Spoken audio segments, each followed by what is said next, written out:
Have you ever reacted and wondered why you did something? Your brain has this nice little recording system that kicks in. It was put there for survival. And trauma and abuse can actually rewire your brain.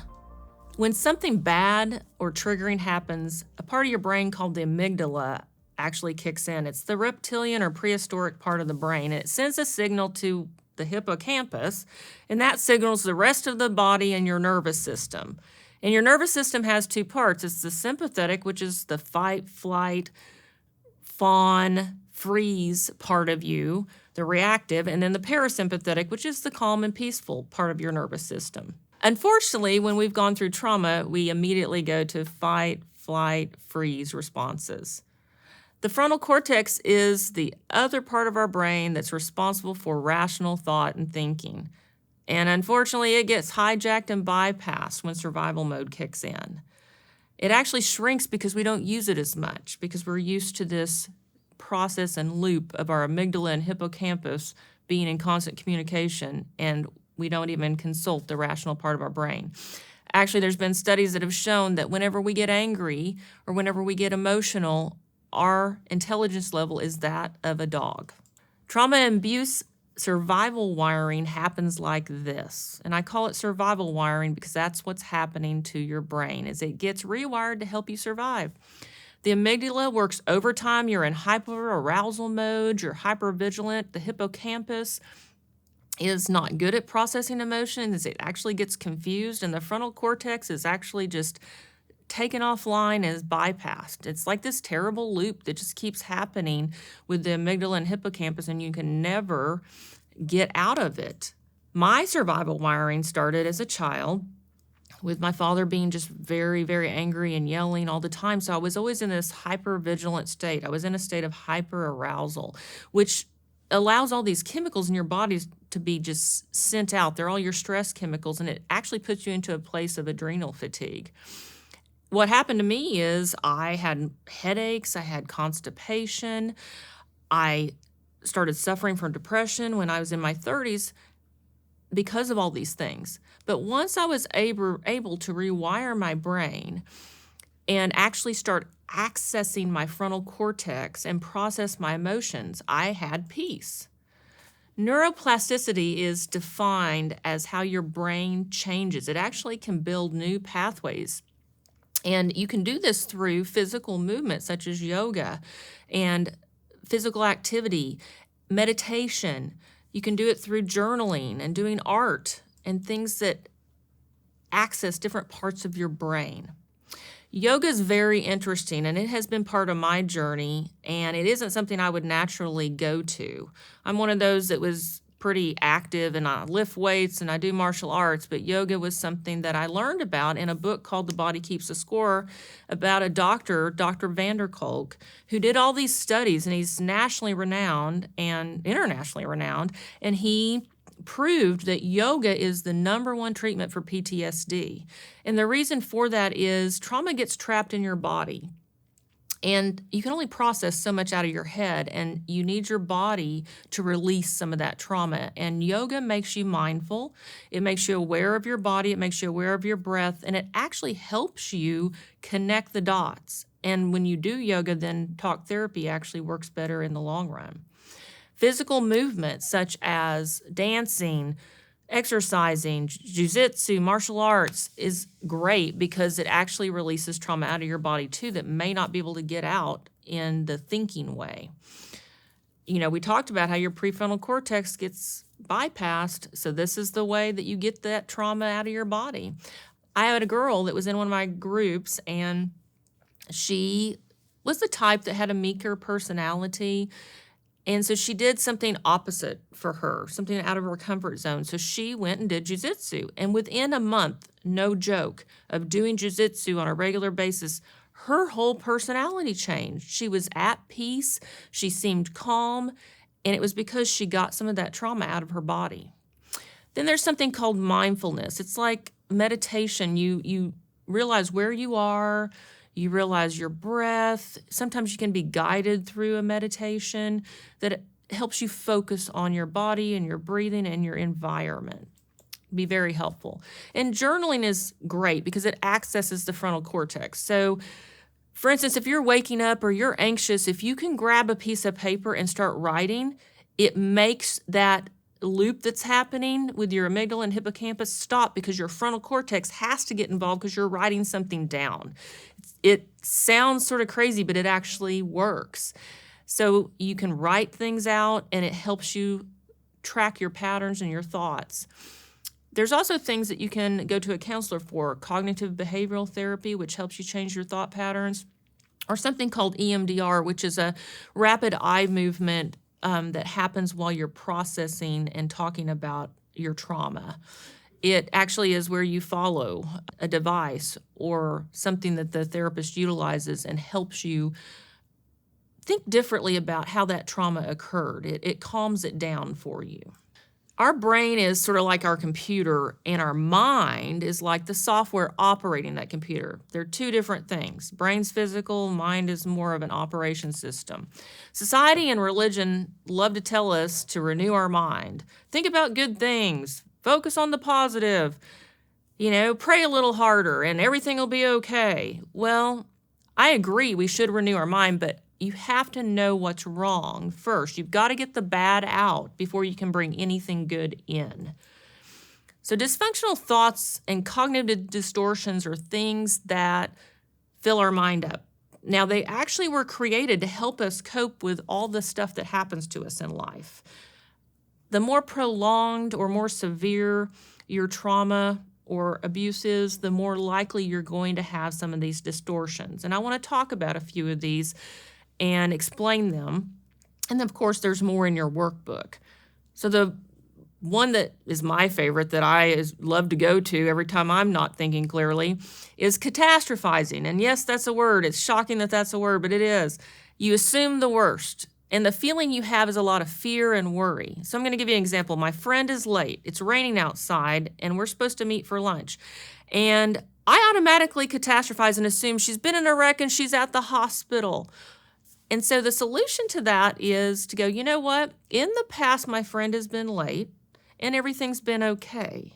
So I don't need to catastrophize because usually all the time, it's turned out fine.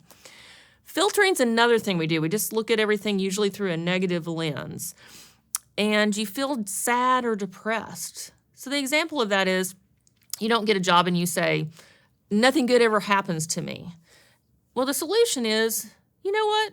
Write down a list. Have a gratitude journal because you know what? Good things do happen to you, even if all you can come up with is, I go to my refrigerator and I have 3 different drinks I can choose from and there's actually food in the fridge. You can think of all kinds of things to list on that gratitude list. Mind reading is another one that we all love to do. We assume all kinds of things. So it makes us feel insecure and anxious whenever we do that mind reading thing. So, for example, I say hi to my boss and he doesn't say hi back to me. And I think, oh my gosh, he's mad and he's probably going to fire me. And then I realize, I wonder if he just didn't have a fight with his wife, and maybe that's why he's in a bad mood. So the solution is to realize that you don't know all the answers and you don't know what's going on with anybody else all the time. We also do a thing called personalization, where we blame ourselves for things that really we have no control over. It creates us with feelings of guilt and fear and being overwhelmed. An example is, let's say I move my kids to a new town and they're having trouble making friends. And I take that on and say, it's all my fault. Well, the solution is to realize there's a lot of variables to this, and it isn't all about me that I made a mistake. Labeling is another one. That goes a lot along with shame. And you label yourself and call yourself things that you shouldn't call yourself. You feel inferior. For instance, you miss a pass and you say, I'm clumsy. Well, you know what? You should actually look at your act and say, I did something that was clumsy and I can practice more and actually catch the pass next time. Another one is shoulding. We should ourselves to death. I should have done this. I should have done that. So it creates a lot of shame and regret and guilt. So an example is, I should have worked that extra shift and I would have got the promotion. Well, the solution is to learn from any mistake you might have made and let go of the rest. It honestly doesn't always prove out to be true. So why do we have these things, these cognitive distortions? Well, abuse and trauma, of course, causes them, but also life stressors, even good life events can cause you to have some weird thought processes. If you get a new job, you might overanalyze everything for fear of, I don't want to lose this job. Sometimes our personality type causes some of these distortions or dysfunctional thought patterns. For instance, I'm a type 3, and the negative side of my type 3 personality is I am what I do and I must look good to be admired. Well, that's not true, but that's built into me and I have to watch out for that. Dysfunctional thoughts cause a lot of problems, not just in our head, but in our body. They can create depression, anxiety, they can create heart problems, stomach problems, and they create a lot of other things, hopelessness, helplessness, low self-esteem, and then a lot of addictions rise out of those things. And then you just sometimes are lonely. How do you overcome this? Well, I'm going to use an example, and I'm going to take you through several different steps or several different things you can try. So my example is this. My husband divorced me because I am not good enough. So step 1, notice your emotions. Well, I feel inadequate and like I'm a failure. I'm afraid that I'm going to be alone the rest of my life. With that example, that my husband divorced me and I'm not good enough. Step 2 is to identify and name the emotions I'm feeling and the thoughts I'm having and how often I'm thinking these thoughts. So I did something wrong, and I think I'm not good enough every time he abused me, every time he left me alone, and I thought that every minute until he finally made up with me. I think this every time I feel rejected by any person in my personal life or my work life. Another step is to examine the evidence and look at the facts, because many times we're not looking at the facts. The fact is, my ex-husband had problems. He was a broken person, and he was projecting a lot of that stuff onto me, and I accepted what he was projecting onto me, and I allow this to happen a lot with other people, and it's not true. I am kind, loving, smart, and I probably just have one weakness. I need to set good boundaries, and I will improve in this area. Another thing to do is to change your perspective. What if this was happening to your best friend or your daughter? I would tell my friend that you may have some areas to improve upon, but hurting people hurt people, and this was not all your fault. It's not a reflection on you or your character. Your ex-husband had issues, and he was not willing to take responsibility. Avoid generalizations. Think of 3 opposites. He divorced me because he wants to date other people and he didn't want the obligations of marriage. It is best that I'm free from this broken man so I can no longer be dragged down by him and I can be myself. I'm a wonderful person that lived with a broken man and nothing I did could ever please him.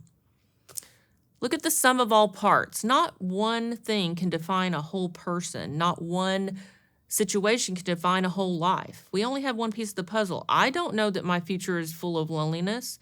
I have no idea what the future is. I'm going to make the decision to know that the rest of my life is the best of my life. Journal, an emotion tracker, gratitude list, those all help. Think of 3 things that you're actually thankful for and rewire that. I'm thankful that I don't have to walk on eggshells anymore. I'm thankful I have friends on this journey with me. I'm thankful I have the resources to get better. Do a pro-con list. What will you gain if you keep these dysfunctional thoughts? What are you gaining? Well, okay, and what will you lose? Well, I gain sanity by changing my thoughts, or I can stay a victim by keeping my thoughts. And you may need to talk to a counselor or a life coach in order to get better, and that's okay. Reframing is another way of working through this. So I look at my situation and I look at how distorted it is and I reframe it. I'm thinking some really goofy things here. So my husband divorced me because he said I was not doing what he wanted. I feel unworthy and inadequate. I'm not good enough. Example, I am worthy and I deserve to be treated with dignity and respect. My husband's problems don't reflect on who I am. Another big important thing is daily affirmations, and I want to make this very, very clear. Say these out loud because your brain, your subconscious has to hear it. It seems sort of goofy, but your subconscious needs to hear it. It gives it extra power. And for my belief system as a Christian, I like to add scriptures to my affirmations, but you don't have to if that's not your belief system. But I'm going to give you some examples. And I break my affirmations into different categories: self-esteem, professional, relational, financial. So with the self-esteem one, I basically said, I deserve to be treated with respect and admiration. I am clothed with strength and dignity, and I laugh without fear of the future. My professional, I'm a successful woman. I can do all things through Christ who strengthens me. My health, I am stable mentally and physically. God did not give me a spirit of fear, but one of power, love, and a sound mind. Financial, I am blessed by God with favor in my finances so that I can help others live comfortably and do the will of God in my life. By your favor, O Lord, you have established me as a strong mountain. I am so thankful that we can rewire our brain and mind. You can think in healthy ways. It's possible to renew your mind, but you first must remove all the bad stuff, all the dysfunctional thoughts. Then you can replace it with good thought patterns, and you can think on what is true, noble, lovely, and excellent, and put that in its place.